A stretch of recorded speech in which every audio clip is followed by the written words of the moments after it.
Сайн байцгаана өрх юм үзэгчтэй. Сайн байцгаана өрх юмсэг бүсгүүчүүдээ. Тэгэхээр баасан гараг үрийн ороо хүрдэг бүсгүүчд нэвтрүүлэг маань эхэлж байна.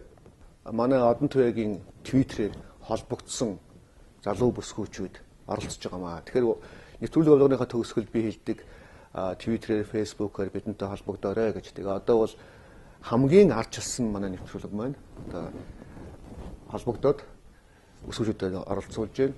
Тэгэхээр энэ удаагийн нэвтрүүлгэнд бол их тийм сонин клубийнхнийг оруулж байгаа л да. Эрхчлөөний төлөө залуу бүсгүүчүүд гэсэн клуб байгаа. Тэгээ энэ клуб бол их тийм сонин клуб юм байна л да. Би урд нь бас сонсч байсан. Тий Өтрээний хөөрнөл гэдэг Америкийн нэг зохиолчийн бичсэн зохиолоор жүжиг тавьдаг. Тэгээ энэ жил 2 дахь удаагийнхаа жүжигийг тавих гэж байгаа. Ингээд энэгээрээ олсон орлогоо одоо хүчирхэл нийслэг төвд хандвалдаг ийм сайн дурын байгууллага юм байна л да. Тэгэхээр эхлээд яг өөрсдийнхөө байгууллагын тухай одоо клубийнхын тухай яриагаа эхэлсэн зүг болов уу гэж бодож байна л да. Бид хоёр бол өөрчлөлтийн төлөөх залуу эмэгтэйчүүд клубээс ирсэн. Ерөнхийдөө сайн дурын клуб ба үзэл санаа үнэт зүйлийнхээ үүднээс нэгдээд хамтдаа өөрсдийнхөө сонирхсан өөрсдийнхөө тэр бодож байгаа үзэл санааныхаа төлөө өөрчлөлтийг хийх гэж одоо цугларсан залуу эмэгтэйчүүд байдаг. Тэгээд байгууллагадад 1 жил хагас болж байгаа. Хамгийн гол нь бидний үзэл санаа үнэт зүйл болохоор хүүсээс үе шалтгаалan эрхчлөөтэй тэгшэрхтэй байх тэрийг бүх төвшөндөө сургалтын одоо ярилцлага уулзалтын жүжиг тавина хамтдаа одоо цагийг зугаалтаа өнгөрүүлнэ те заримдаа одоо амрах сонирхолтой ч гэсэн амрах хэлбэрээр тэгээд хамт бүжиглэн дуулна ер нь сургалт бүх л төрлийн юмыг хамт хийдэг. Тэгээд хамгийн гол нь өөрсдийн үндсэн ажлынхаа хажуугаар чөлөө цагаараа тэгэж үзэл санаагаараа нэгдсэн залуу эмэгтэй. Яг би өөрөө уран бүтээлч юм болохоор жүжигний төлөө их сонирхоод байна л да. Ягаад гэвэл та нар бүгдээрээ ажил төрөлтэй тий. Тэгвэл сайн дурынхын тоглоод байгаа юм уу да. Ямар учиртай юм бэ? Жүжигээ яаж тавиад байгаа тий. Энэ жүжиг маань өөрөө аяны хүрээнд явдаг. V-Day аян гэдэг байгаа. Тэгээд аян маань дэлхийн хэмжээний аян 140 гаруй улсад явдаг. Тэгээд манайх одоо 2 дахь жилдээ тавьж байгаа. Тэгэхээр жүжиг маань копирайт нь өөрөө юу гэдэг вэ? Зохиогчийн эрх хуулийн юун дээр заалтан дээр бол заавалчгүй сайн дурын ашигын бус байдлаар олсон бүх орлого хүчирхийллийн эсрэг үйл ажиллагаа явуулдаг үндэсний хэмжээний байгууллага танилцуулах гэсэн тийм заалттай байдаг. Хэдий хэр насны хичнээн бүсгүүчүүд хамрагдсан клубын хүрээнд 18-аас 29 нас байна уу тий. Ерөнхийдөө гэхдээ өөрийгөө яг энэ насаар ингээл учиргүй заагалцсан байхгүй энэ хүрээнд өөрийгөө залуу гэж одоо үзэлснаа ч юм уу тий. Бид нартай үзэлснааны хувьд нэгдэнэ гэж байгаа залуу эмэгтэйчүүд бүрт нээлттэй байдаг. Тэгээ одоо анх фэйсбүүкээр л бас нөгөө бидний байнга ингээл хэрэглээд бидний бас нэг орон зай болцсон тий амьдралын маань өөр нэг хэсэг болцсон тий фэйсбүүк дээр анх 1 жил хагасын өмнө бид нар санал ингээд ийм уулзалт болоо шүү гэд нээжсэн. Тэгээ одоо бол 50-аас 60 гишүүнтэй. Тэгээд татвараараа клуб маань санхүүждэг. Өөрсдөө татвараа төлөөд өөрсдөө энэ орчныг бий болгодог. Тэрүүгээр бас нэлээд анзлах. Залуу бүсгүүчүүд тийм ээ. Өөрсдөө ингээд өөрсдийнхөө сайн дураар бас өөрсдөө татвартай ямар нэгэн одоо үйлдвэрчний эвлэлч гэдэг юм уу нам эвсэл гэдэг шиг биш тийм ээ. Ингээд ийм бүсгүүчүүдийн клуб байдагт бол их баяртай байна л да. Би зүгээр чи чинь одон жилээ бас нэг залуусын төлөө заа гэж хэлийгээд нэг иймэрхүү чиглэлийн ч бануудаа нэг залуучуудын хүмүүжлийг өөрчлөйгээд нэг уулзалт том юм хийгээд байсан санагдах юм тийм. Тэгэхээр ер нь зөвөр энэ аливаа улс орнуудад хөгжлийг хурцсгадаг. За аливаа одоо бэрхшээлтэй тулгамдсан асуудлыг шийдэх хамгийн одоо шилдэг хэлбэр нь энэ клубын систем байдаг. Ер нь одоо бол манайд бас нэлээд их сайхан нэвтэрж байна л да. Тэгээд хүмүүс хоорондоо уулзалдаг болж байна. Тэгээд янз бүрийн одоо нэг юм байгууллагууд байдаг юм байна. Одоо гэдэг заа дашлаг би бол өөрөө намын гишүүн шүү дээ. Нэг намын одоо хурал одоо намын гишүүн. Тэгэхээр энэ хурал заримдаа хүн ирдэг, заримдаа албан хүчээр ирдэг, заримдаа тэргээ хаяад явдаг ч юм уу те ингээд. Энэ яг сонирхлын клуб дээр тулгуурласан клубуд бол маш их урт настай. Тэгээ хүмүүс нь өөрөө энийг хүсэн хүлээж яадаг. Ийм амьдралынх нь яг нэг утга учрын бас нэг одоо салшгүй хэсэг болчтой юм. Тэгээд тэр залуусын төлөө заа гэж хэлийгээд бид нар нэг юм зөвлөгөө хийсэн. Бүх одоо энэ чиглэлээр ажилладаг төрийн бас байгууллага. Тэгээ хамгийн гол санаа нь юу вэ гэхээр ерөөсөө бид энэ улсаас яг энэ хүмүүжилд ерөөсөө огт мөнгө зарахгүй байна. Төрийн бодлого энэ лүү чиглэхгүй байна. Одоо ингээд яг харж байгаараа яг ингээд энэ хүмүүжлийн асуудал ингээд хүмүүсийн хоорондын сонирхлын асуудал яригдаад эн чинь өөрөөсөө бас маш их сайхан хүмүүжлийн боловсрал, иргэний боловсрал авч байгаа шүү дээ. Энийг зөвхөн хэдэн төрийн бас байгууллагууд хийдэг. Тэгээ энэ төрийн бас байгууллагууд нь эдийлийнх нь гаднаа санхүүжүүлдэг ч байдаг. Гэтэл одоо төр яагаад энийг анхаарч болтгоо юм те. Тэгэхээр энэ яг одоо хүний нөгөө зөв хүмүүнийг хүмүүжүүлэх, төлөвшөх гэдэг дээр бол энэ клубын систем бол надад их таалагддаг л да. Ер нь бол би бас өөрөө энэ клубын системүүдийг дэмжиж ер нь амьдралдаа олон ч клубыг байгуулж бас хөл дээр нь босгож ингээд үйл ажиллагаа явуулчихсан. Тэгээ клуб гэдэг бол их гоё санагдаад байна л да. Одоо шинэ залуучуудын тухай одоо их тийм хар юм л яригадаад байгаа шүү дээ. Баар саваар явж идэг. Тэгээл тэнд л шоудсан улсууд те оюутнууд болдгоо ерөөсөө ялангуяа баасан гариг бол одоо баасан ахын төрсөө өдөр гээл нийлээл уудаг те. Тэгэхээр та нар ч юм бол их сони юм ба шүү дээ. Ямар ч хинж өний тэг гээгүй те. Өөрөөсөө ингээд фэйсбүүкээр танилцаал ингээд үзэл бодроо нэгдээд тэгээ бас ийм том жүжиг гэдэр тавиад ингээд явж идэг те. Тэгэхээр одоо шинэ танарт ингээд нэг тэдх өдөр тэгин ингэн гэсэн наривчлсан дүрм мөрөн байх ба те. Клуб гэдэг ярьжсэн чи бид нар бас хөвгчлээ ингээл ерөнхийдөө 4-5 жилийн өмнөөс ийм иргэний нийгэмд оролцоод эхэлсэнтэй анх хөгжцгой клуб гэдэгт бүгдээр байдаг байсан. Тэгээд дараа нь эрхийн хатлаа гараа өгцгөө аянга хүний эрхийн аянга өрнүүлээд 3 жил өрнүүлээд тэгээд энэ клубыг байгуулад тэгээ нэг удаа яхад олоолаа сууж байгаа нэг нь хөөе надад амар гоё санаа гэсэн нэг үтэн. Одоо клуб байгуулахгүй шүү. Тийм репортер клуб дээр номын клуб бас зарим нь хамрагддаг, уулзаад номоо ярьдаг. Тэгээд ингээд харангуйч яг ерөөхдөө залуучууд яг бас нийгэм ингээд дандаа л архиуж юм ч юм уу тэгж ойлгоод байдаг. Гэтэл бол маш олон клубуд байгаа байхгүй те фэйсбүүк дээр одоо номын клуб гэж бидний бас тал нь хамрагддаг. 7 хоног болго юм 2-7 хоногт нэг ном сонгож аваад уншаад тэгээд дараа нь хэлэлцдэг. Тэгээд маш олон юм сонирхолтой бүлгүүд байдаг. Тэгээд бидний бас нэг ураа болохоор бид нар клуб дээр нөө work hard play hard гэдэг сайн ч ажиллаа хий, сайн ч одоо тэ бүтээ тэгээд бас сайн ч амар сайн ч тэ өөрийгөө баярлуулад гэдэг. Тийм учраас ерөнхийдөө залуучуудыг бас нэг нийгмээс дандаа нэг аль талнаас яг харагдаж байна те бас залуучууд ойр хавьд байгаа залуучуудыг бас эсвэл тэр орон зай магадгүй байхгүй гэж магадгүй өөрсдийнх нь юм их гэж. Тэгэхээр нэгдүгээрт орон зай чөлөөтэй тийм орон зай байна уу өөрсдөө ядаж клуб нэгэд уулзах тийм газар байна уу те магадгүй эсвэл бас залуучууд юу хийх хүсэж байгаа бас сууж байна тийм хүмүүс. Манай орны одоо ямар клубд харьяалагддаг. Одоо энэ чи надаас устна бүгд клубтэй юм биш үү? Өмнөх нэвтрүүлгээр дээр ер нь ярьжсэн санагдчихэж байна. Мод тарьдаг My Club гэх клубын гишүүн. За 2-3 жил мод тарьж байна. Энэ үйл ажиллагаанд ялангуяа би өөрийн сургалтын төвийнхэнтэй бол найз нөхдөд идэвхтэй хамрагддаг. Хоёрдугаарт нь бол яг энэ клубийнхантаа сэтгэл санааны хувьд бол яг нэг юунд байгаа учраас эдний клубын феминизм гэсэн сэтгэлгээ бас гишүүн гэж өөрөөр тийм барууны ертөнцөөс ирсэн нэг Монгол одоо бидний уламжлалт юмд нэг жоохон хаашлах юм шиг ийм ойлгоц үзэгчдийн дунд байдаг л да. Жишээ нь одоо феминист бүсгүй гэхээр зэрэг ирчүүдэд дургуу ч юм уу голдуу нэг ганц би одоо өргөтлгөөлсөн бүсгүүчүүд байгаад тэгээ тэргээрээ феминист гэдгээрээ нэг өөрийгөө нэг халахлах гээд байгаа ч юм шиг тийм нэг ийм өнгөс байдаг л да. Би зүгээр сонсоход та нар бол тийм 3 дахь үеийн феминистүүдийн чиглэл гэсэн шүү дээ. Энэ талаар яг үзэгчтэй тайлбарлал тийм.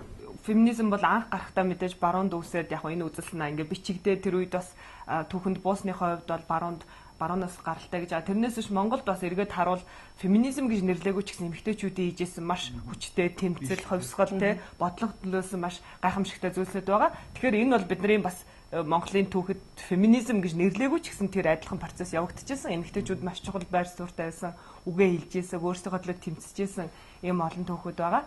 Тэгээд яг бидний одоо феминизмын 3 дахь давалгаа 3 дахь үеийн орчин үеийн феминист бид нар бол тийм үзэлтэй. Тэгээд тэр феминист үзэл маань болохоор анхны одоо зөвхөн эмэгтэйчүүдийн ирэх гэсэн тэр феминизмээс ялгаатай нь бол ерөөсө хүн бүхэн хүйсээсээ настэй одоо арьс өнгө тэр бүхнээс үл шалтгаалan хүн бүр өөрийнхөө тэр хүсэж байгаа өөрийгөө бүтээхтэй өөрийнхөө эрх чөлөөгөөр өөрийнхөө аз жаргал авьяас бэлгэр өөрийгөө хөгжүүлэх. Тэрнээс биш одоо юу гэдэг чи би эмэгтэй л юм чи эсвэл би эрэгтэй л юм чи ингээд тэр нийгмээс тогтсон хэв маягд өөрийгөө хүлээд байх биш. Тэгтээ тийм байж болно. Гэхдээ бүгдэн хамгийн гол өөрийнхөө сонголтоор бүтээх. Тэгээд тэр утгаараа энэ нөгөө ерөнхийн нэг нэмгийн хандлагаас эрэгтэй эмэгтэй хоёр өөр үнэлдэг ч юм уу хоёр өөр байр суурь тавьдаг юм уу тэрнийг бол эсэргүүцэж байгаа. Ягаад гэвэл бид нар бол бүгдээ одоо бол тэр үзэлсэн аваад нөгөө хүмүүс хөдөлмөрийн хуваарлалт нөө бие махбодороо байсан тэр түүхэд үүссэн үе. Одоо бол бид нар хинч байсан оюуны ажлыг эрэгтэй эмэгтэй үл шалтгаалan тэнцүү хийж чадах учраас хамгийн гол нь тэр үзэлснаа шингэсэн. Тэгээ яг ивенслер гэдэг одоо энэ бүсгүн жүжиг бол одоо энэ чинь бүр дэлхийд даяар тавьдаг юм ба шүү дээ. Гэхдээ энд чинь ийм дүрм байдаг юм уу? Заавал мэрэгжлийн бус хүмүүс сайн дурынхан тавина гэсэн тийм ээ. Сайн дурын хүмүүс их тоглол зүгээр гээд. Яг тэгвэл бас нэг юм тайз одоо ерөнхийдөө дэлхийд дахин тогтсон учраас заавал нэг жүжигчүүн гардаг ч юм уу те эсвэл бүр заавал тэр нэг гоё хин нэгэн те одоо гоо сайхны хувьд хүмүүс олон таашаагдсан хин нэгэн тэр дээр гарч үг хэлэх хэрэгтэй юм шиг. Яг жүжигийн бас нэг өөрчлөлт нь болохоор жирийн л эмхтэй үнтэй жирийн одоо би хүмүүсийн дунд амьдарч байгаа тэр хин нэгэн хүн магадгүй хүмүүсийн танихгүй тэр нэгэн хүн дуу хоолойгоо хүргэх тэр хүний амьдралд байгаа тэр зүйлийг тайзан дээрээс бас бусдад хүргэх тэр үүднээсээ ерөн сайн дурынх нэг нийлэн дэмжиж. Зүгээр би зөвхөн энэ жүжигийн тухай би урд нь уншижсэн л да. Одоо нэр нь ч гэсэн их айхтар нэртэй гоос өтрээний хүүрнэл гэдэг те. Тэгэхээр эн чинь нэг тийм сексийн тухай 17 8 бүсгүйч үлээ яадаг ч үлээ те. Ингээд тэг хуу хүмүүс тохиолдсон явдлуудаар чийцсэн юм шиг. Тэг эн чинь бас нэг жүжиг юм шиг мөртлөө бас нэг одоо тийм бодит юм хийсэн. Тэгээд бэлгийн харилцаа, энэний одоо хүчирхийлэл одоо тэгэл бэлгийн таашаал маашаал гэх нэлээд ихтэй эн чинь бол их шууган тарьсан олон тэр юм билээ шүү дээ. Амар задгаа ярьсан тий. Тэгээ энэ жүжигээ жишээ одоо жүжигийн талаар ярьж байгаа тодорхой ярих ба тий. За жүжиг маань 10 одоо 8 хэсгээс бүрдэлтэй. Тэгээд 18 хэсэг маань 18 өөр эмэгтэй. А зарим хэсэг тэр нь бол нэг биш 2 3 эмэгтэйч одоо гарах тохиолдлууд тийм хэсгүүд бас байгаа.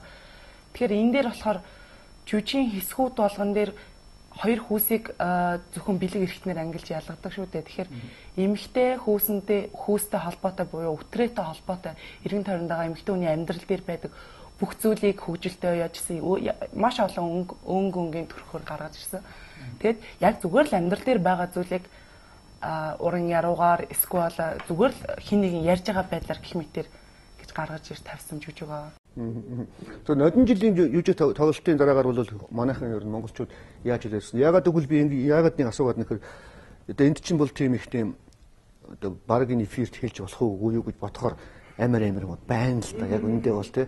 Одоо нэг үзэгч чинь гэртээ хүүхдч үзэж байгаа тийм ээ. Янз бүр шүү дээ. Энд бол бас хэлэхэд хэцүү брэнчтэй арайчтай гэмээр юм уу байгаад байгаа байхгүй тий. Тэгэхээр нодон жил ингээд тавихад бол ямар хуу маягаар манай зритель үзэгч түлээж авбаа.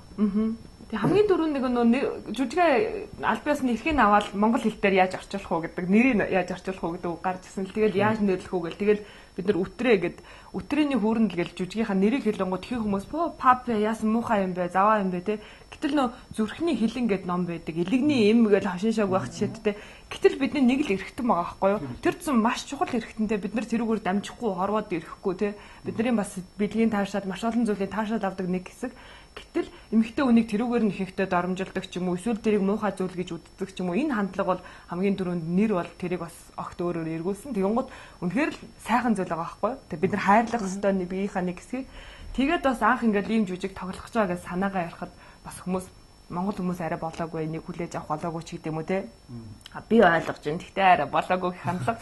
Гэтэл тэгээд бид нар бол зориг гаргаад хийсэн. Яг тэгвэл бид нар бас хүмүүс энэ мэдээллийг авбал бол хүмүүс энийг ойлгоно гэдгийг мэдчихэж байгаа. Тэгээ хүмүүсийг бид нар монгол хүний саруул ухаанд итгэдэг гэдэг үг гэдэг шиг бид нар бол хүмүүс энийг би ойлгож байгаа бол би мэдэрч байгаа бол мэдээж тэрийг сонссон хүн ойлгоно гэдэгт итгэж байсан учраас хийсэн. Тэгээд бид нар бас мэдээж айлттай байлгүй яхаа айцтай яана одоо тоглолтын дараа тэгсэн чинь ингээл хүмүүс алгатчаал тэгээд үнэхээр гайхамшигтай нөгөө нэг хүмүүс дэмжсэн. Тэгээд бүр зарим бидний бас хамгийн чухал нэг үр тун бол зүгээр алгатчаалтаас гадна эмэгтэйчүүд ирээд нэг хэсэг дээр байсан эсхийг ч юм уу те би энийг амьдралдаа мэдэрчээсэн надад тохиолж исэн юмыг энд гараад хэллээ. Энд чинь ганцхан надад тохиолддог юм байна те өөр эмэгтэйд бол бас болсон юм байна штэ гэд магадгүй энэ миний амьдралд учирсан энэ нэг зүйл энийг сонссон чинь нэрээ арай би одоо тэр зүйл маань арай хөнгөн санагдаж байна энэ төргээд тэр бол айгүй чухал байсан. Тэгээд яг дөрөвний энд жүжигт маань эмэгтэйчүүд охид эмэгтэйчүүд эсрэг хүчирхийллийн одоо хүчирхийлэлтэй тэнцэх жүжиг учраас дотор нь хүчирхийллийн асуудал байгаа нь те эмэгтэй хүний бэлгийн таашаалын асуудал байгаа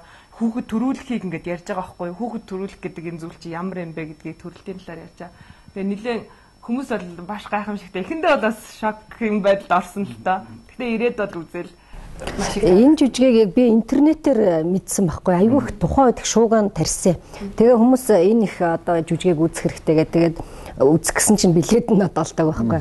Тэгээд зүгээр ер нь бол энэ нэг тухайн нэг хүний асуудал юм шиг болж энэ яг өөрөө нийгмийн асуудал байна. Тийм л дээ. Нийгмийн асуудал тийм. Эмэгтэй хүн өнөөдөр ингээл тэр наран туул зах дээр зогсож байгаа хүн ч юм уу барилга дээр байгаа хүн зүгээр л нэг ажилчин хүн шиг л харагдахгүй. Ажилчин нэг мөнгө гэртээ мөнгө авчирна амьдрал нь. Гэтэл тэр бол яг эмэгтэй хүн гэдэг талаасаа тэр хүнд одоо баяр, гуниг, баясгал те бүхэл зүйл байдаг л байхгүй.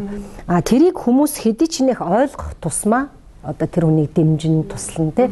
Тэгэхээр яа ярьдаг штэ нөгөө нөхөр нь ингээд эхнэрийгээ төрөхөд хажууд нь байсан эрэгтэй хүн бол өстой эхнэрээ маш хайрладаг, хүүхдээ хайрладаг гэдэг шиг ер нь бид бол бас би бол заавал энийг нэг барууны хэсэлгүй монголчууд бид бас энэ зүйлийг бас сайн мэдж занших хэрэгтэй. Одоо гадаадад яагаад хүчирхийл гарч ийн гэхээр бас хүмүүс судалгаа хийдэг юм байлаа. Одоо хүүхэд яагаад ингээд эцэг хийгээ хайж явчаад те 18 хүрэл явчаал айгүй олон жил ирдэггүй энэ төр гэдэг чинь нөгөө ойрхон унтаагүй, өөртөлж унтаагүй тэгээ тийм ээ зүрхнийхөө ойр газар байлгаагүй ч гэдэг юм уу юм байдаг.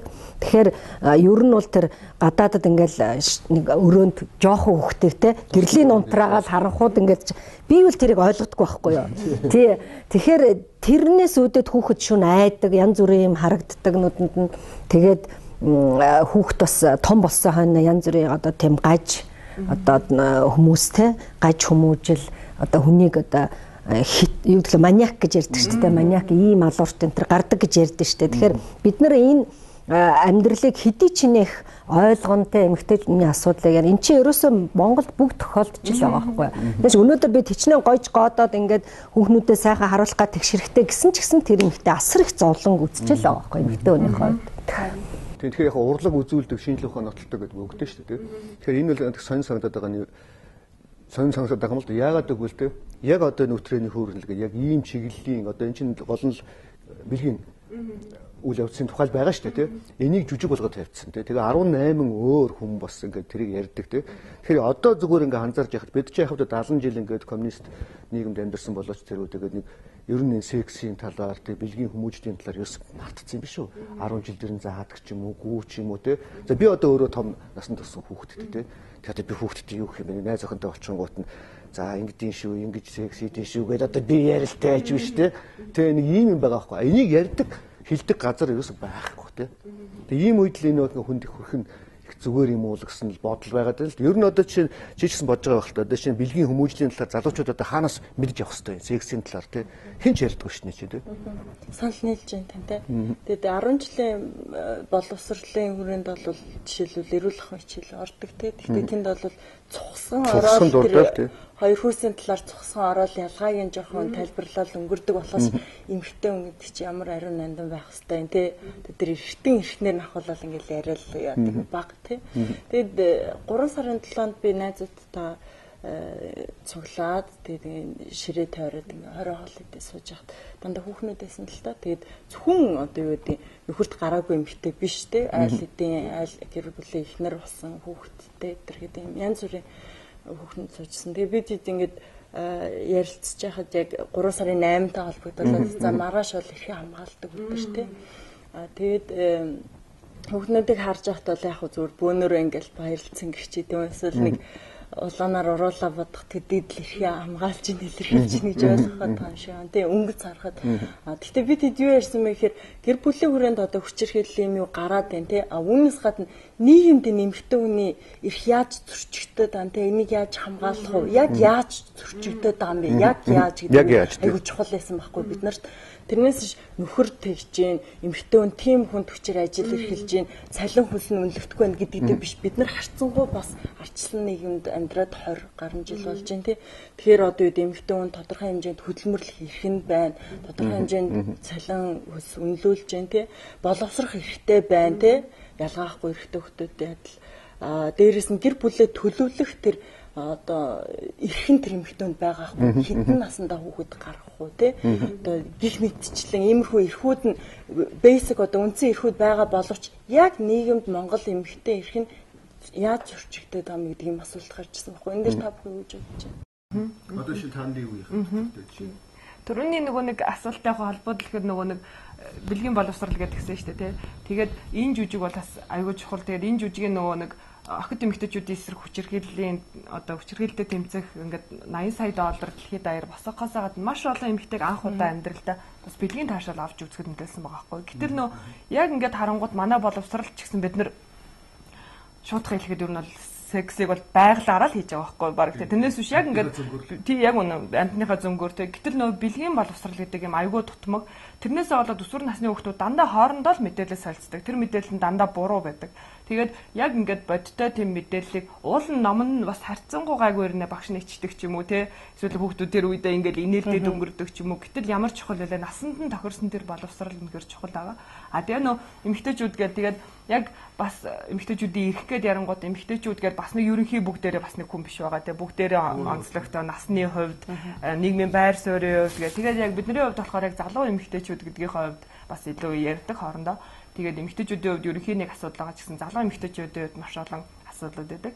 Тэгээ хамгийн дөрөвд бол тэгээд нэгдүгээрт бол яг дөнгөж үйл ажилдаа ороод эхэлж байгаа юм те. Тэгээ ажилд орохоос ахуулаад хизээ хүүхд төрүүлэх вэ гэдэг асуудал те асуулт байгаа байхгүй.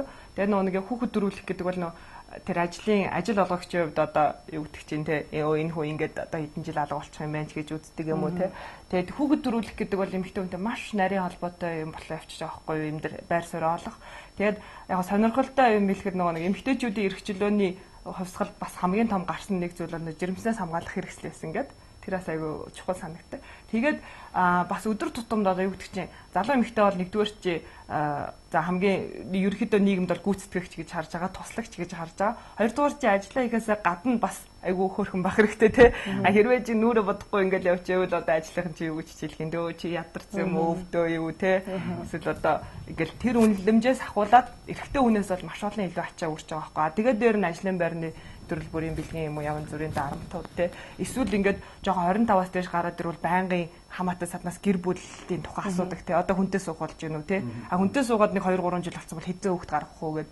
Энэ бүхэн чинь ингээд учиргүй тулгаад байгаа биш ирнэ. Бас л нэг төрлийн ингээд дарамтанд шахалтанд оруулаад тэгэл эдийн засгийн хувьд ч гэсэн маш олон асуудал дээр л байнгын. Тэгээ наад заханд хувц өмсөд явахтай 100 ингээд айгуугаа богино хувц өмсөд юм уу өөрийгөө мэдрээд амир ингээд таламжтай богино бөгөмсөө явж яхад нийгмийн зүгээс ямар тэгээ нэг бол одоо шүгэлтдэг ч юм уу машин дотроос эсвэл одоо хүүхдүүд эрэгтэй хүүхдүүд дүрдлэнөө буу муугаар ингээд таг бууддаг юмар бууддаг ч юм уу те. Энээс ахуулаад байнгын ерөөсөө багаас ахуулаад хизээ хэн миний хормойг сөхөх бол хэн партн дээр ардаас сууж яхад нөгөө өхний даруулгын маань тайлчих бол хэн өснөөс зулгаах бол хэн шүн явж яхад бариад авах бол гэд байнгын айдас хүчирхийл дарамтын юм айдас явж байгаа байхгүй. Их сонин шүү дээ. Одоо ингээ хүний амьдралыг бол 10 жилээр бодмоор юм шиг юм л да. 20-с 30-ийн хооронд бол хүн бол нэг өөрийгөө олдог үе юм шиг байна тийм ээ. Одоо хэм болохыгоо тийм. 30-аас 40-ийн хооронд өөрийгөө бүтээдэг ч юм уу тийм. Тэгээд 40 наснаас амьдрал эхэлдэг гэж яриад идэг чинь бол бас нэг 40 наснд бол хүн ингээ туршлагаа мэдээ. За би хин ингээд ойлгоцсон. Би юм бүтээх болцсон гэд. Гэтэл вэ шүү дээ энэ бэлгийн боловсрол гэдэг энэ асуудал чинь болов шүү дээ. Бүх насанд ингээд л явж байгаа 40 хүрчээж арайч юу гэдэг нэг бэлгийн боловсролтой болох юм өөрөө үзэж ээж гээд л асуудал байгаа байхгүй тийм одно. Энэ боловсрал гэдэг дээр би хороолд нэг гадуур явж ирсэн нэг байгууллагын гадаа тэм зар байсан байхгүй.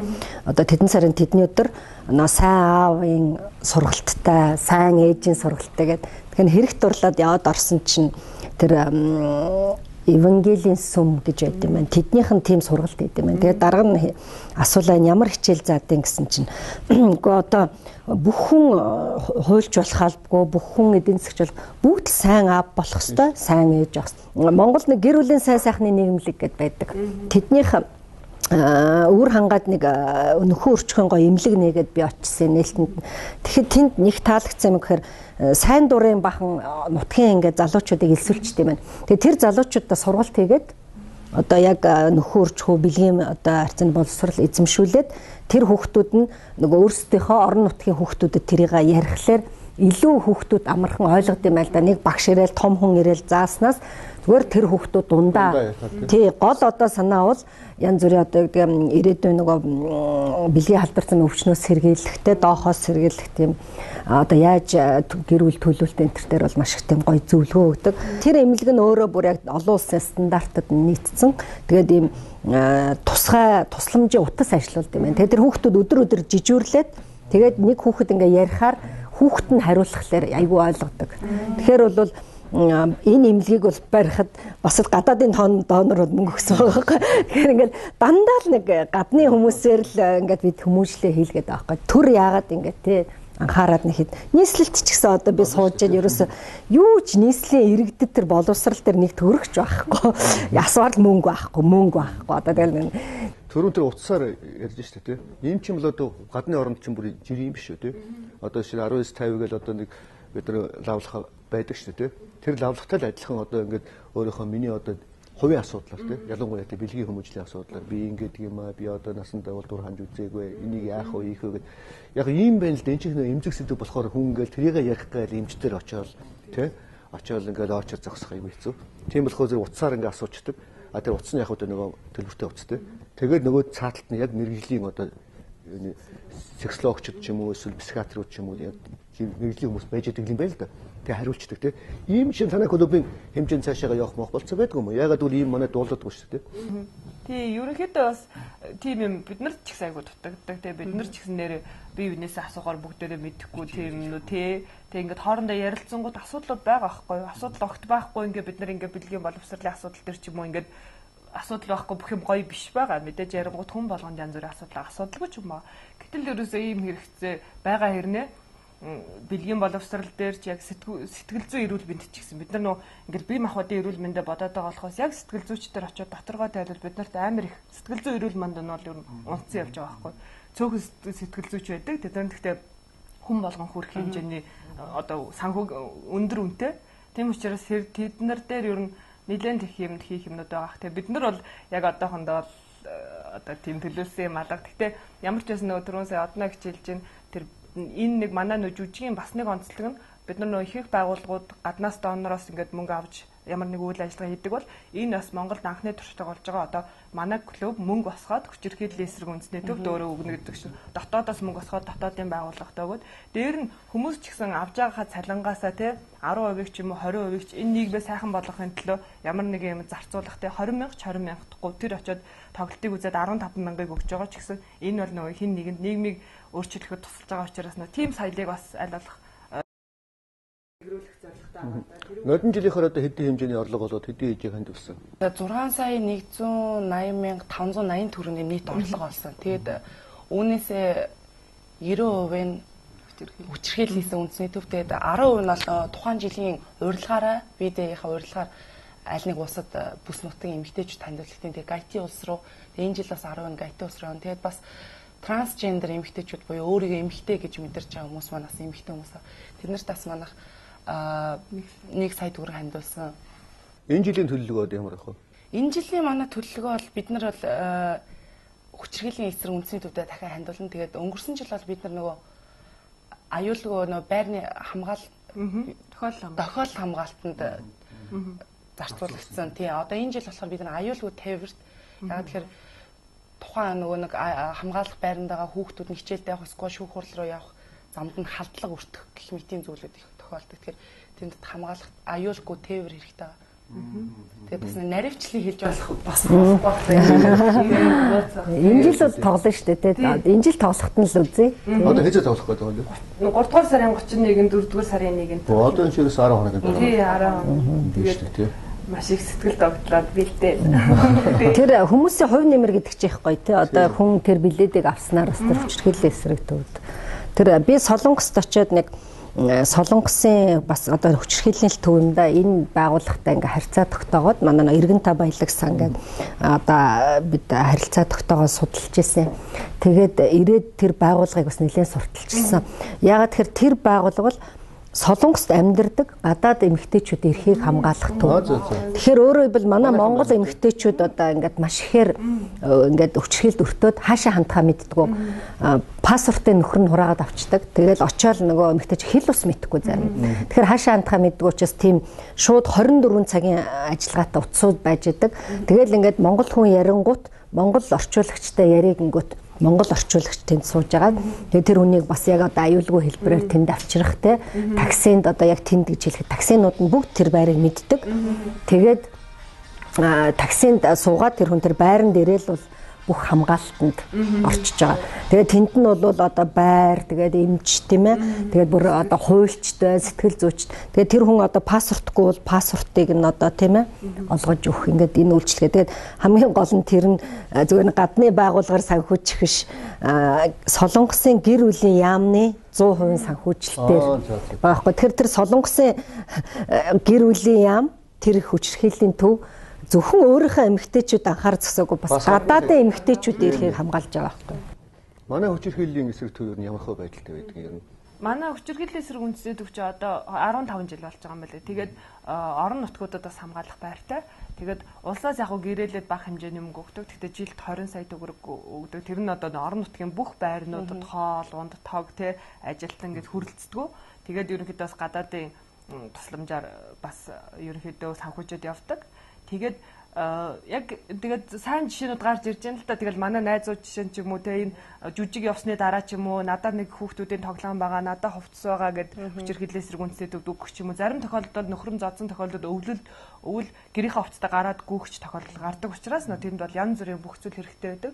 Тэгээд дөрөвний яг энэ солонгосын жишээ шиг тэгээд бас төр засаг нь яг бодлогоороо дэмжихээс гадна тэр нөө Америкийн жишээ ингээд бос улс орны жишээ бол хэрвээ заавал одоо хүчирхийллийн эсрэг бас үг хаалбгүй те өөрийн итгэж байгаа тэр ямар нэгэн зүйлдээ өөрийн дэмжих гэсэн зүйлдээ хүн бүр баг ч гэсэн тийм одоо сайн дурын үйл ажиллагаа их айгүй чухал юм билээ. Тэгээд Европын боловсролын систем, Америкийнх ч гэсэн одоо оюутны нэг кредит цаг нь те эсвэл одоо бас оюутныг их сургуульд сайн их сургуульд орох нэг үнэлэмж нь сайн дурын үйл ажиллагаанд оролцож ирсэн үү те ямар нэгэн юмд ямар нэгэн ашигын бос зорилгоор өөрийнхөө хүсэл эрмэлзлээр оролцож ирсэн үү гэдэг нь маш том шалгуур байдаг. Тэгэхээр одоо энэ клубүүдийг хараад хахад манай залуучууд бас тэр соёл сууж эхэлж байна те. Зүгээр яг одоо энэ сайн дурын одоо байгууллагууд бол бас харьцангуй сүүлийн 20 жилд бас нэлээд их болцсон шүү гэн тийм тэнтэй. Яг хөө танай энэ юу бол надад таалагдал л ягаад гэвэл жүжиг хийгээд тэргээр олсон орлогоороо бас тэр хүчирхийллийн эсрэг төв рүү хандаад явна гэдэг. Тэгэхээр яг хөө бас л одоо энэ нэвтрүүлгээр одоо би тантал ярьдаг юм л да. Нэг зүйл байгаа юм л да. Манай энэ төрөл одоо бас л нөгөө л эмэгтэйчүүдийн оролцоо бага багаагаас болж байгаа байхгүй тий. 20 сая төгрөг аваачаад хүчирхийллийн эсрэг төвд өгнө гэж одоо юу яриад байна те. Энд ч одоо өөрөөсөө болохоор зэрэг 3 тэрбум төгрөг хармалчаад тэгээ хүчирхийллийн эсрэгтүүд 20 сая өгж яадаг тийм. Энэ тэгээ чи нэг наадмын юу ч нэлээ нэг бүр 50 60 саяар нь нэг зөвхөн нэг явуулах гэж 200 сая. Тийм шүү дээ тийм. Тэгэхэд чинь одоо Монгол улсынхан одоо бүсгүүчүүдийн төлөө одоо хүчирхийллийн эсрэг төвд 20 сая төгрөг өгөө тэгээ өөрөөсөө болгоо гэж сууж яадаг. Энэ бол арай дэндүү байгаа байхгүй. Бас энэ чинь юмд чи учир байна шүү дээ тийм. Тэгэхээр ядаж 200 саяг өгч сууж байгаа бол бас өөрөө шүү дээ. Өөрөөсөө болохоор 3 тэрбумыг хармалчдаг тийм. Ийм л юм байгаад байгаа юм л да. Зүгээр яг энэ нэвтрүүлгийн зорилго ч биш л дээ. Зүгээр яг энэ нэвтрүүлгийг хөтлөж эхэлсэн цагаас хойш миний ярьдаг юм бол бүсгүүчүүдийг одоо энэ төрлөө оруулаад өгөөч. Тэнд чинь дан ирчүүд байна шүү. Эр хүн чинь яг одоо энд бол бас бурууч бас биш л дээ. Эр хүн чинь ер нь нэг тийм бүдүүн төмөн амтан байхгүй юу. За би өөрөө их хурлын гишүүн байж бодъё л да. Тэгэх юм бол хүчирхийллийн эсрэг төг тэр одоо нөхөртөө алгадуулчихад гүйж очдог газрыг яах юм гэхэл маягаар л хандна шүү дээ. Эр хүн чинь те. Эмэгтэй хүн бол өөрөө янз бүрийн үдсэн байгаа. Хүүшээ нэрээ яг ийм үед би яах ёстой юм бэ гэдэг. Арайч 20 сая төгрөг өгөхгүй байх л та. Бас нэг арай л жоохон өөр болох байх те. Их мэтийн юм л байгаад байгаа юм л да. Тэсээ урнаа чи юу бод ямар бодолтой байна. Ви гэхээр манайханд бол Victory, Valentine's Day гэдэг яа. Тэгэхээр энэ бас Vagina Day болж таарж байгаа байхгүй тийм. Тэгэд гадны тэр яг энэ миний ажилтдаг салбар жишээлбэл яг энэ загварын салбар өдр гэж ярих юм бол Marie Claire сэтгүүлээс одоо жишээлбэл бас яг хүүхний хорт авдартай эмэгтэйчүүд зариулсан яг юм буйны сан юу өдр бол байдаг байхгүй. Тэгэхээр жишээлбэл яг загварын ертөнцийн ярих юм бол энэ яг өөрөө одоо тэр сексийн хувьд одоо тэр дарамт юунд ордог бас яг юм салбаруудын нэг байж болох. Тийм шүү дээ. Ер нь тийм. Яагаад гэхээр одоо юу гэдэг ажил хөдөлмөр нь өөрөө олонний нүдэн дээр илээдэг. За дээрэс нь яг тэр эмэгтэй хүнийг бид нар өмнөх нэвтрүүлгээр ярьжсэн тэр секс объектлаас нь хардаг салбаруудын нэг бол ялцчихгүй нь болчиход байгаа байхгүй тий. Секс объектлаас нь харна гэдэг. Энэ үл яг одоо бүх дэлхийд л байгаа л юу л дээ. Хандлага л да. Тэрнээс ганцхан манайхан л эмэгтэй хүнийг секс объект гэж харж байгаа биш тий. Тэгэхээр яг энэ жүжигээр бол энэ жүжигийг бол одоо би бас үзье гэж байна л да. Тэгээ үзээгүй л дээ. Би сонссон л да энэ тухай бол зөндөө бол нэтээр ч гэсэн тий. Тэгээ ингэ үзээд ирэхэд бас их тийм өөр бодол төрөх болов гэсэн бодол байна л да тий. Зүгээр яг дахиад би нөгөө феминизм гэдэг талаар орчих л да тий. Яг феминист хүн гэж яг одоо чи өөрөө би яг ийм феминист хүн гэж хэлэхэд товчхон хэлээд юу хэлэх вэ? Simone de Beauvoir Францын сэтгэгч тэр эмэгтэй хэлсэн байдаг. Эмэгтэй хүн төрдөггүй, эмэгтэй хүнийг бүтээдэг гэх. Тэгэнгუთ нөө нийгэм бүтээчихэж байгаа байхгүй юу? Энд чараад энэ охин байна гэдгээс эхлээл ягаан өлгийн авахаас хуулаад энэ ийм л байх хэрэгтэй, ийм л байх хэрэгтэй. Тий. Гэтэл үнэ хэрэг дээр би ягаан өнгөнд дуртай юугүй юу гэдгээ тий бас мэдэхгүй байхгүй юу? Би гэтэл өөр хүн байсан бол яг намайг ингээл эмэгтэй учраас л чи юм байх хэрэгтэй гэсэн хандлагууд ингээд амар их ирээд байдаг. Тэрнийг давж гарах гэсэн миний мэр бэлзэл бол миний феминист. Би шал одоо мэдгүй хоцрогдсон болоод тэр юм уу одоо орчин үеийн залуучууд би бол ер нь жоохон тийм одоо бодод хуучинсагч үзэлтэй гэх юм уу те ер нь бол одоо эмэгтэй хүн бол ер нь яг эмэгтэй хүн шиг л байх хэвээр эмэгтэй хүнийхээ үүргийг маш сайн гүйцэтгэдэг байх хэвээр л гэж хэлэх гээд шүү дээ. Эрэгтэй хүн бол одоо яг энэ эрэгтэй хүнийхээ үүргийг гүйцэтгэх хэвээр гэр орноо авч явах хэвээр улс орноо авч явах хэвээр те. Өнөөдөр яагаад эмэгтэйчүүд ингээл эрчтэй тулсрыг үнэхээр амьдрал нь юм болохгүй байгаа болохоор л ингээд байгаа болохоос надад бол ер нь хүн их байглаасаа нэх гажаалах. Тэгэхээр би нэг жишээ хэлье л да. Одоо энэ Солонгост ингээд залуучууд гарч яана л да. Ингээд цүнхэндээ эмэгтэй хүний косметикийн хэрэгсэл авч явдаг, нүрээ буддаг. Тэгээд ингээд үсээ ургуулад эмэгтэй хүний цүнх барьдаг мод гарч байгаа байхгүй. Тэгээд зарим нь ингээд харахаар нөгөө ингээд жүжигч чинь ингээд нүур ам ингээд засвартаа ирсэн эмэгтэй хүнээс ялгаа байхгүй. Тэгэхээр миний дург урчдаг байхгүй. Одоо ингээд энэ одоо 90 минь мэддэхгүй гээл те. Гэтэл бид нар чинь Монгол одоо хуучин цэрэг дайч чинь бол жинхэнэ одоо нэг дээр хүн шиг тэгээд би бол нөгөө сургуульд ингээл үзэхэд манай охин бас тэгдэг байхгүй. Нэг л багшигаа яриад идэг. Тэр багшаасаа л айгаал. Заастаа нэрэ нэг өдөр хумсаа буцаас маргааш тэр тэгээд ингээд бодоод исэн чинь тэр нь ганц эрэгтэй багш ордгийн нэг багш л байгаа байхгүй. Тэгээд сургууль дээр нь очиод ингээд тоолсон чинь ихэнх нь эмэгтэй багш нар.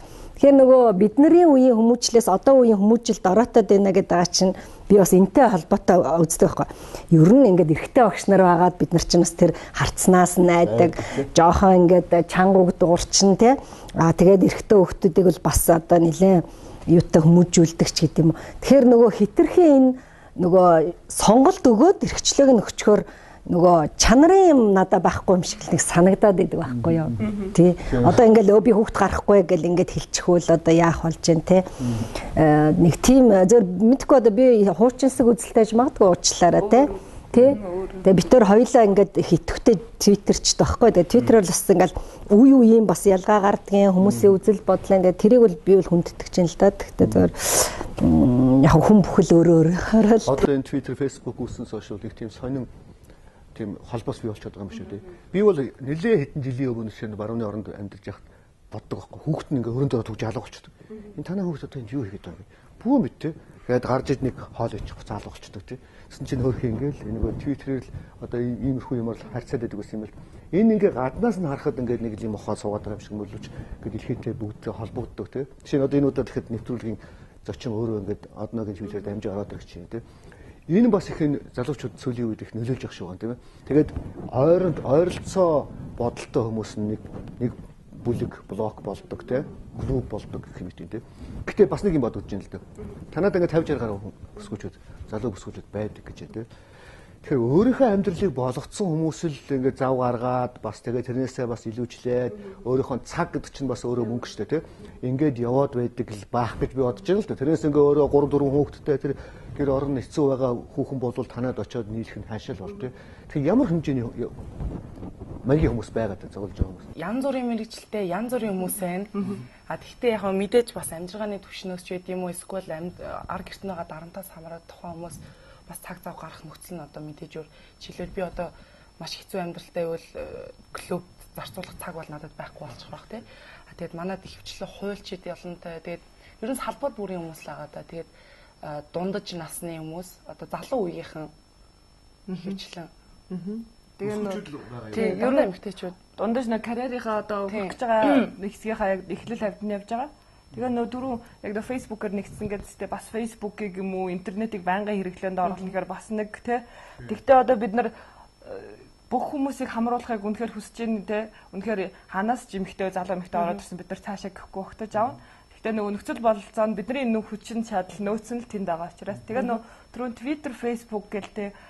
Энэ бол үнэхээр нөгөө нэг дэлхийн борихи биш гэж шинэ ном гарсан байсан тийм нэг бидний нөө тавцан кавтгаа олгож өгж байгаа те би хэрвээ өмнө нь Twitter, Facebook байхгүйсэн бол одногчтой холбогдох уу те дахиад нөгөө нэг улс төрчид одоо бид нар бол Twitter дээр сайдуудад саналаа хэлж штэ энэ бодлого чинь юм байна энэ бодлого чинь юм байна гэд хин ч хинтэй харьцаж болох дээр нь би хэрвээ англи хэлтэй те тийм хүм байж байгаа тохиолдолд бол дэлхийн түвшинд ч өөрийгөө илэрхийлэх ийм боломжийг бас өөргөөрөнд олгож байгаа. Гэхдээ мэдээж төгсөн байхгүй болохоор бас л нөгөө одоо насан туршидын сайт нь хүүхдүүдэд ордог жоох юм уу янз бүрийн л алдаа. Гэхдээ бол ер нь маш том цааш нөгөө нэг шинэ хөгжлийг маш том гүүрэлтэй тийм бүгдийг холбосон гүүр болсон. Тэгээ би зөв эдний нэг бас зөв нэг сайн талыг юу гэж олж харж байгаа нэхэр нөгөө эмэгтэй хүн нөгөө ганцаар талаас гараад те нөгөө надтай ижил төртэй асуудалтай хүн байдаг юм байна шүү дээ. Энд чинь бол нэг зовлон биш юм байна. Зүгээр нэг амьдралын төр зүрийн бэрхшээл юм байна. Ярилцлаа энийг чи ингэж шийддэг. Клуб дээр очиод хоорондоо шийдлээ те. Тэгэхээр нөгөө хүн одоо тийм ганцаар талаас ер нь клубүүд их гаргадаг байхгүй. Дандаа ижил төстэй юм хүмүүс байдаг те. Тэгэхээр ер нь манад энэ клубүүд за сэтгэл судлаачдын энэ багууд бол одоо их сайн ажиллах хэрэгтэй л да тий. Хүн амын чи 50% нь эмэгтэйчүүд байгаа шүү дээ. Холбоотой асуудлыг шийдвэрлэхэд оролцох нь чухал байгаа байхгүй юу? Тэр цэцмаа заримдаа ер нь айгүй эмэгтэйчүүдийн нарийн асуудлыг эрэгтэйчүүд шийдэх тохиолдолд ихэнхдээ маш мэдрэмжгүй шийддэг. Одоо жишээ нь хүн амаа өсгөх бодлогын тухай айгүй их яригддаг болсон шүү дээ. Одоо ер нь одоо бид нар чи гэтэл үнэн эрэг дээрээ нөгөө шийдвэрийг гаргаад байгаа үзэл баримталтай хөгжлийн үзэл баримтлалыг гаргаад байгаа эрэгтэйчүүд маань төрөх эмнэлэг нөхөн үржихийн үйлчлэгээ ямар байгааг мэдчихэж байгаа мó те. Эхнэлхэлд очиж хөвтөж үзээгүй те. Гэтэл нөгөө нэг ямар мэдрэмжүүд, ямар хэрэгцээнүүд тэнд байгааг хинч мэдэхгүй л байгаа байхгүй. Гэтэл манайд чинь те нөхөн үржихийн эрүүл мэндийн хувьд айгүй уналтанд орсон те. Одоо 3 жирэмсэн эмэгтэй нэг нь одоо жирэмсэн бахтайгаа үр золбочно гэж байгаа байхгүй. Энэ бол бүр нөө ерөөхдөө ингээд маш одоо нэг хамгийн сэрэмжлүүлэх төвшөнд очсон байхад тэрийг гэхдээ эмэгтэй хүн болго яриад байдаг учраас нийгэмд ярихдаггүй байгаа. Яа одоо юу гэдэг чинь би одоо ингэчлээ гэдэг эмэгтэй хүн болго ярьж явж чадахгүй. Тэгэхээр ийм асуудлууд айгүй их байхад хинч тэрнийг анзаарахгүй те хинч тэрэн дээр бодлого хийхгүй ээж орон зай орчин байхгүй байхад их хүүхд төрүүлэх тухай яриад байдаг. Тэгээ үнэн эрэг дээрээ тэгэхээр тэрнээс ахуулаад өөр зөндөө бодлого дээр 50% чинь эмэгтэйчүүд байгаа юм чинь төлөөлөл нь 50% эмэгтэйчүүд байх л оролцох л хэвээр. Тэгээ энэ бол нэг эмэгтэйчүүд уйгаат ч юм уу тэгэх ерөөсөө юм биш. Энэ бол яг тэгвэл нэг улсын хурал гэдэг маань өөрөө жишээ аваад шийдвэр гаргах олон түвшин байгаа. Тэ хамгийн одоо дээд түвшин улсын хурал гэдэг бол өөрөө нэг төлөөлөгч тэ. Тэгээ намайг тэр 73 эрэхтэй миний олон хэрэгцээг төлөөлж чадахгүй байгаа тэ. Үзэл санаагаараа өөр миний эмэгтэй гэдэг хүйсийн хэрэгцээгээр тэ. Тэгэхээр энэ бол айгүй чухал. Одоо тийм л дээ. Одоо зөвхөн урдлын бидний дугаар дээр бол тэр саруул гэдэг бүсгүй ороод шууд арчлалын тухай ярьсан л да. Одоо Швейцард бол шууд арчлал байдаг. Бид нар бол төлөөллийн арчлалтай улс орн тийм. Гэтэл одоо 50% байгаа эмэгтэйчүүдийг 3 хүүхэндийн төлөөлөө сууж байгаа байхгүй юу? Тэгээ хууль хийж байгаа тийм. Тэгээ энийг хачин юм их бий л дээ. Одоо шинэ төрхийн тухай асуулт зөндөө ярьдаг шүү дээ. Одоо шинэ төрөх бай хэрэгтэй байна. Төрөхөд одоо хүмүүс багтахгүй коридортоо төрж ийн ингэж ийн тэгж ийн гэсэн мөртлөө шорон болохоор зэрэг цоошны шорон одоо ингээ хотынхын төвд шахуу барьчихсан тийм. Хинч тэрийг хэл ам хийгээгүй тийм.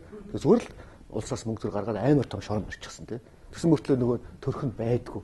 Ийм л хачин парадокс орон байгаа байхгүй юу? Шорон тэмрэгтэй юм уу, төрхөн хэрэгтэй юм уу? Тэгтэл бол хүн амын 50% маань бүсгүүчүүд байгаа гэдэг тийм. Төрөх газар байхгүй байна гэдээ амар олон жил ярьсан. Тэгсэн чинь чив чимээгүй. Нөгөөх нь ерөөсөй баригддаггүй байгаа л гэдэг тийм. Шорон болохоор чив чимээгүй байж бас баригдчихдаг тийм.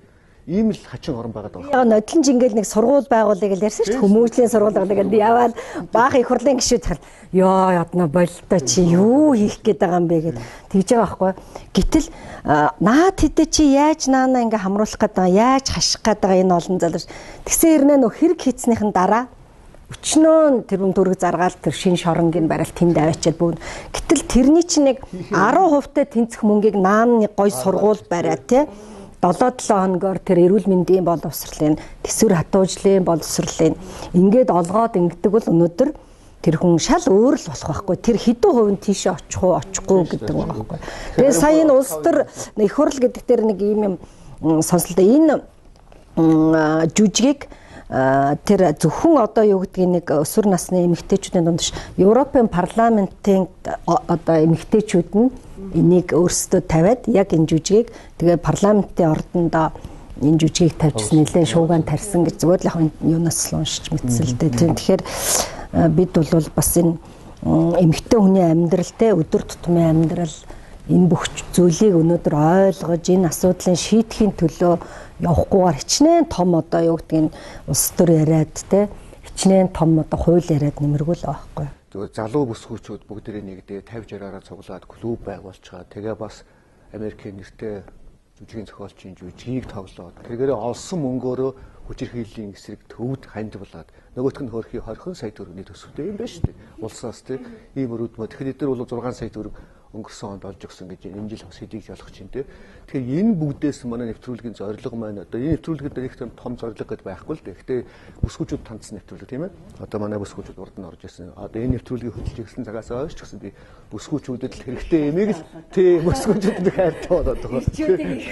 Ирчүүд их муулдаг болоод намайг одоо төрөөмөн чи юу болчиход байна та. Нэг хоёрын хүүхэн тойрог суулгачаа. Тэгэл ирчүүдээ муулаад байна гэж тийм. Энэ үл яг нарийн шүү. Гэхдээ ер нь ийм зорилготой хийгдэж байгаа нэвтрүүлгэнд бол энэ бодтой хамгийн гол нь ямар нэгэн барууны Францын, Америкийн байгууллага орж ирээд донордод мөнгө өгсөн биш. Өөрөөсөө санаачлаад өөрөөсөө хийгээд тэрээр олсон мөнгөө өөрөөсөө туслаад нөгөө 20 сая төгрөгийнх нь 6 саяыг олж өгнө гэдэг чинь зөх хэмжээний маш хэмжээний мөнгө олж өгж байгаа юм байна. Энэ дээр зүгээр үзэгчтэй одоо энэ манай үзэгчдүүд бол мэдээж хэрэг улсын их хурлын гишүүд үзэж байгаа байх, тэдний эхнэрүүд ч үзэж байгаа байх тийм. Тэгэхээр энэ дээр бас бодоостой юм биш үү. Дараагийн дугаард бид нар бас хүчирхийллийн эсрэг төвийн тухай бас хүмүүсийг ууж оролцуулъя гэсэн бодол байна. Тэгээ одоо бидний нэвтрүүлгийн цаг маань ингээ өндөрлөж байна. Ирэх 5 дахь өдөр эргээд уулзцгаая бүсгүүчүүдээ.